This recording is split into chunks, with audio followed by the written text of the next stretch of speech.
At Horses for Hope we use troubled horses to work with and assist people that have trouble in their life. And they're people that have not been able to access and be helped by more traditional conversational based therapies. They're those people who just either can't sit and talk about the problems, or in fact sometimes it's actually more damaging to do so. We spent I think it's close on 3 years working with bushfire survivors, and many of those with their own horses.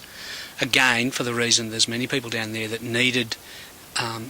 desperately needed assistance with how they're functioning, but they weren't able to use the services they're able. Just simply, it wasn't working for them to go and sit and talk about their problems.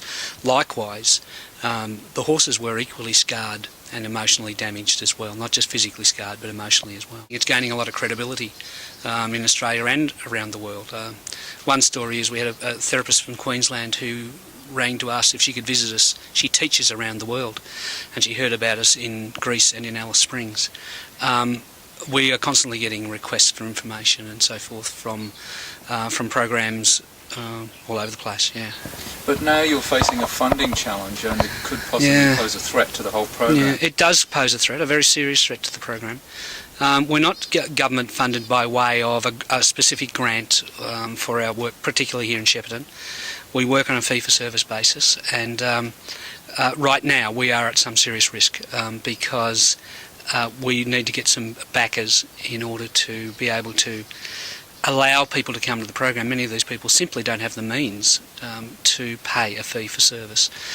So not only do we need that, but there's a lot of fixed costs associated with running this. This is an expensive program.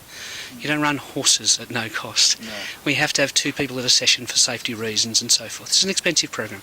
So what would you say to people out there who could possibly help? If there is anybody that could, please give us a call. We'd be happy to talk with them, to show them what we do, because it's really quite simple. We need more community help here in order to keep this going.